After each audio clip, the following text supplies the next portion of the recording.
السلام علیکم ورحمۃ اللہ وبرکاتہ۔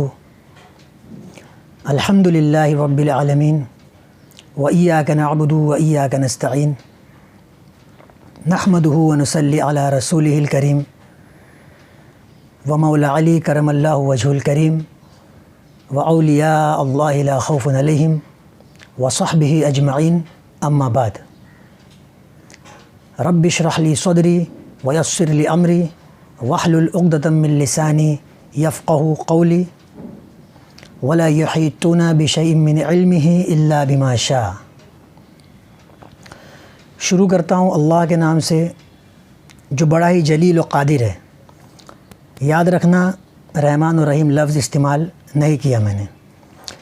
میرے بھائیوں، بزرگوں اور دوستوں اور میری تمام بہنوں یعنی خواتین حضرات، میں آپ لوگوں کی خدمت میں حاضر ہوں ایک اہم پیغام لے کے۔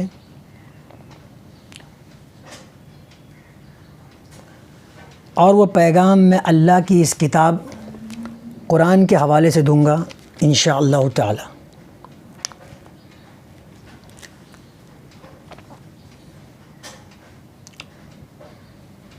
جیسا کہ آپ سب جانتے ہیں کہ کفار کے دلوں میں اسلام کی نفرت اب اتنی بڑھ چکی ہے کہ وہ مسجدوں کو شہید کرنا شروع کر چکے ہیں۔ اور یہ صرف ایک بابری کی بات نہیں ہے، وہ تو فیمس ہو گیا اس لیے۔ بات ہے ہر چھوٹی بڑی مسجد کی جو آئے دن ہزاروں کی تعداد میں شہید ہو رہی ہے۔ کسی ایک مسجد کا شہید ہو جانا ایک مسلمان کے ماں باپ کے شہید ہو جانے سے زیادہ بڑھ کے ہے، لیکن مسلمانوں کے کان میں جو نہیں رینگ رہی ہے۔ پتہ ہے ایسا کیوں ہے؟ کیونکہ ہم قرآن اور رسول اللہ صلی اللہ علیہ وسلم کی محبت سے دور ہو چکے ہیں۔ یہی وجہ ہے کہ کافر ہم پر حاوی ہوتے جا رہے ہیں۔ لیکن ایسے حالات میں قرآن بھی کچھ کہہ رہا ہے، اور چلیے دیکھتے ہیں قرآن کیا کہہ رہا ہے۔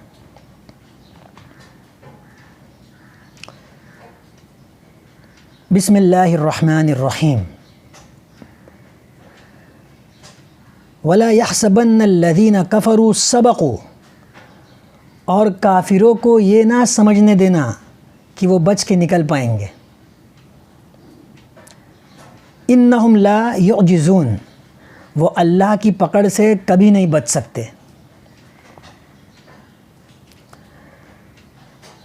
اب اس آیت میں دو باتوں کا سمجھنا بہت ضروری ہے۔ پہلی یہ کہ اللہ نے کہا ان کافروں کو یہ مت سمجھنے دینا، یعنی یہ ذمہ داری بھی ہم مسلمانوں پر ہے ان کی عقل ٹھکانے لانے کی، کیونکہ اللہ کے سمجھانے پہ وہ سمجھیں گے نہیں، کیونکہ اللہ پہ یقین ہی نہیں رکھتے تو قرآن کی آیت کیا مانیں گے وہ۔ اور دوسری بات یہ کہ اللہ کہہ رہا ہے کہ وہ اللہ کی پکڑ سے نہیں بچ سکتے۔ تو میں پہلے بھی آپ کو کئی دفعہ بتا چکا ہوں کہ اللہ خود زمین پر نہیں آنے والا، تو اس کا مطلب جب مسلمان ان پر ٹوٹ پڑیں گے تو وہ اللہ کی پکڑ ہوگی۔ پھر دیکھیے آگے اللہ کیا کہہ رہا ہے۔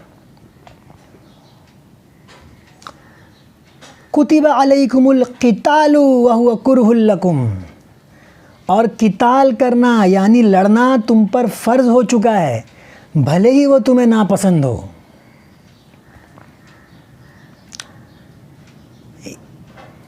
اب سوال یہ ہے کہ ہم خود ہی جب آپس میں اتنا بٹ چکے ہیں تو ہم کیسے دشمنوں کے خلاف لڑیں گے؟ تو دیکھیے اللہ کیا کہہ رہا ہے پھر۔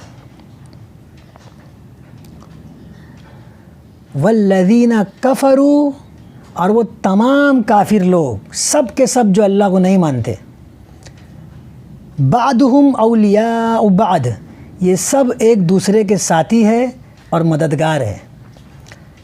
الا تفعلوه تکن فتنۃ فی الارض وفساد کبیر، اور اگر تم مسلمان بھی ایسا نہیں کرو گے تو اس زمین پر بہت زیادہ فتنہ اور فساد برپا ہو جائے گا۔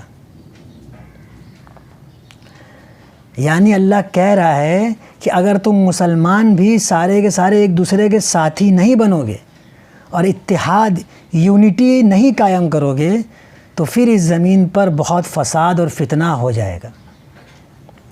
اور آپ دیکھ لیجئے کہ آج بالکل یہی ہو رہا ہے. ہم سب آپس میں بٹ چکے ہیں اور اس حد تک فتنہ آ گیا ہے ہمارے درمیان کہ ہماری بہن بیٹیاں کافروں سے شادی کرنے پہ آمادہ ہو چکی ہے. یہ سب فرقے واریت کا نتیجہ ہے میرے بھائیوں. اور اتفاق کی بات دیکھیے کہ اس آیت کا نمبر بھی 73 ہے جس میں اللہ ہمیں ایک ساتھ ہونے کو کہہ رہا ہے. اور حضور صلی اللہ علیہ وسلم نے پیشن گوئی بھی یہی کی تھی کہ میری امت 73 فرقوں میں بٹ جائے گی. قرآن کا اشارہ دیکھیے آپ. سبحان اللہ. چلیے آگے بڑھتے ہیں، دیکھتے ہیں کیا کہہ رہا ہے قرآن.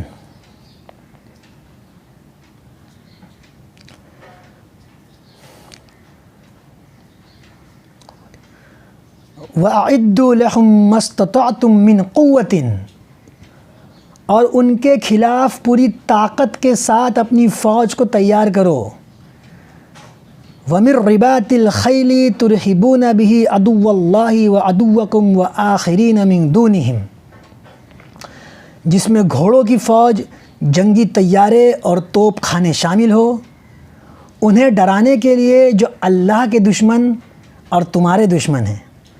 لا تعلمونہم اللہ یعلمہم، اور ان کے ساتھی جنہیں تم نہیں جانتے پر اللہ جانتا ہے. یہاں اللہ شیطان کی بات کر رہے ہیں. حضور صلی اللہ علیہ وسلم کے زمانے سے جنگ بدر سے لے کے آج تک ہمیشہ شیطان کافروں کی مدد کرتے آیا ہے، انہیں صلاح دینا، مشورہ دینا، انہیں ورگلانا. تو یہاں اللہ کہہ رہا ہے کہ ان کے ساتھی جنہیں تم نہیں جانتے پر اللہ جانتا ہے. وَمَا تُنْفِقُوا مِنْ شَيْءٍ فِي سَبِيلِ اللَّهِ يُوَفَّى إِلَيْكُمْ وَلَا أَنْتُمْ لَا تُظْلَمُونَ. يُوَفَّى إِلَيْكُمْ وَأَنْتُمْ لَا تُظْلَمُونَ، اور تم جو بھی اللہ کے راستے میں خرچ کرو گے وہ تمہیں لوٹا دیا جائے گا.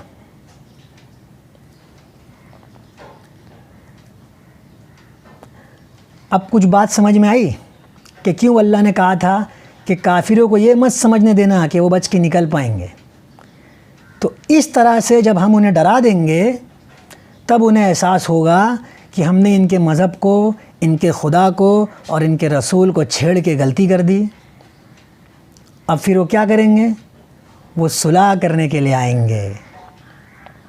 تو چلیے دیکھتے ہیں کہ قرآن کیا کہہ رہا ہے.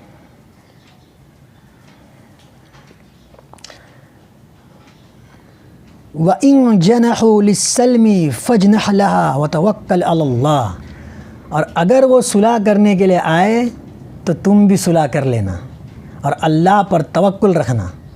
إِنَّهُ هُوَ السَّمِيعُ الْعَلِيمُ، اللہ سب سننے اور جاننے والا ہے. اگر آپ تھوڑا غور کریں تو ہمیشہ یہی ہوتے آیا ہے. حضور صلی اللہ علیہ وسلم کے زمانے میں قریش کے مشرکوں نے بغاوت کی تھی.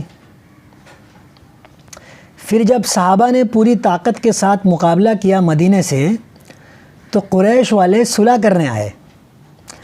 اب اس میں خاص بات یہ ہے کہ جو اللہ نے کہا تھا وَتَوَكَّلْ عَلَى اللَّهِ، کہ اللہ پہ توکل رکھو اور صلح کر لو، وہ اس لیے کہا کہ اللہ ہمیشہ صلح کے ذریعے سے ہی کوئی راستہ نکالتا ہے. جیسے قریش والے صلح کرنے آئے اور پھر ان کو وہی صلح بھاری پڑ گئی اور انہوں نے صلح توڑ دیا اور مکہ فتح ہو گیا. اسی طرح آج بھی آپ دیکھ لو، پوری نیٹو کی فوج 40-45 کنٹری مل کر ایک افغانستان کو نہیں ہرا پائی اور پھر امریکہ صلح کرنے پہ مجبور ہو گیا. لیکن ایک بات ہمیشہ یاد رکھنا کہ جب بھی دشمن صلح کرنے کے لیے آتا ہے تو اس کے دل میں دھوکہ دینے کی پلاننگ چل رہی ہوتی ہے. تو دیکھیے اب قرآن کیا کہہ رہا ہے.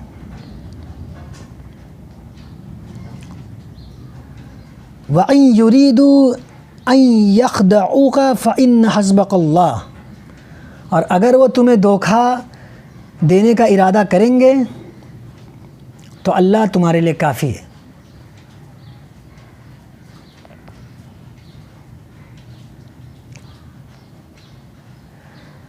یعنی اللہ نے اپنے ہاتھ میں گارنٹی لے لی ہے تو اب وہ تمہارا کچھ نہیں بگاڑ سکتے. لیکن ہاں پھر وہ گری ہوئی حرکت پہ اتر آئیں گے. یعنی وہ مسلمانوں کے درمیان پھوٹ ڈالنے کی کوشش کریں گے. یہی ہوتا آیا ہے ہمیشہ اور آج بھی یہی ہو رہا ہے. تو چلیے دیکھتے ہیں کہ اس پر اللہ کیا کہہ رہا ہے.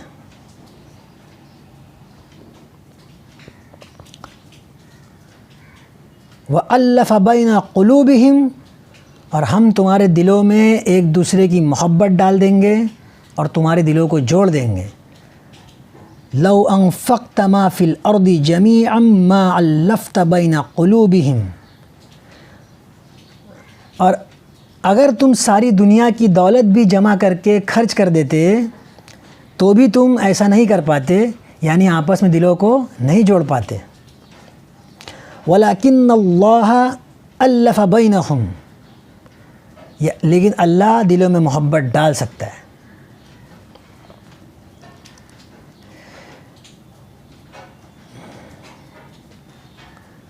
یا ایھا النبی حسبک اللہ، اے میرے نبی اللہ کافی ہے تمہارے لیے. ومن اتبعک من المؤمنین، اور ان مومنوں کے لیے جو تمہارے پیچھے چلتے ہیں. یعنی اللہ اس بات کے لیے بھی حوصلہ افزائی کر رہا ہے کہ اگر وہ پھوٹ ڈالنے کی کوشش کریں گے تو ہم تمہارے دلوں کو جوڑ دیں گے. مطلب سب کچھ اللہ ہی کر رہا ہے، بس مسلمان کو میدان میں آ کر اپنی ہمت کا ثبوت دینا ہے. اسی کا امتحان ہے. اور میدان میں آنے کے لیے بھی اللہ ہمت دلا رہا ہے. اور دیکھیے کس طرح سے ہمت دلا رہا ہے. چلیے آگے کی آیت کی طرف بڑھتے.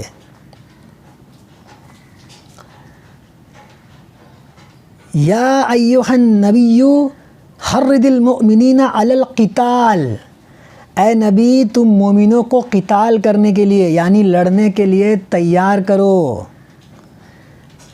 ان یکم منکم 20 صابرون یغلبوا ما 200، ان یکم منکم 20 صابرون یغلبوا 200، اور اگر مومن 20 ہوں گے تو وہ 200 پر غالب آ جائیں گے. وَإِن يَقُم مِّنكُم مِّئَةٌ يَغْلِبُوا أَلْفًا مِّنَ الَّذِينَ كَفَرُوا، اور اگر مومن 100 ہوں گے تو وہ 1000 کافروں پر غالب آ جائیں گے. تو اس طرح سے اللہ ہمت دلا رہا ہے. لیکن پھر ظاہر سی بات ہے کہ جب یہ سب ہوگا اور مومن اللہ کے لیے جان و مال قربان کرنے کے لیے میدان میں آ جائے گا تو اسے بہت کچھ کھونا بھی پڑے گا. گھر بار، بیوی بچے اور بہت ساری عزیز چیزیں. تو پھر اس کے لیے سنیے اللہ کیا کہہ رہا ہے.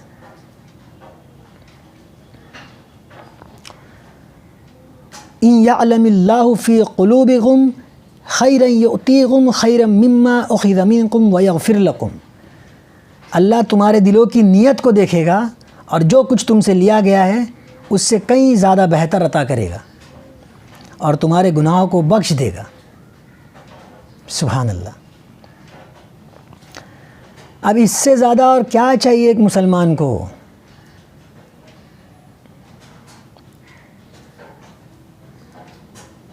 میں آج کے لیے اپنی بات کو یہیں ختم کرتا ہوں اور امید کرتا ہوں آپ لوگوں کو بات اچھے سے سمجھ میں آ گئی ہوگی.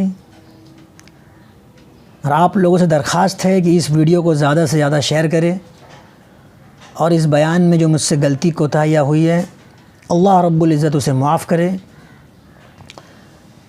وآخر دعوانا ان الحمد للہ رب العالمین. سبحان ربک رب العزت عما یصفون وسلام علی المرسلین والحمد للہ رب العالمین.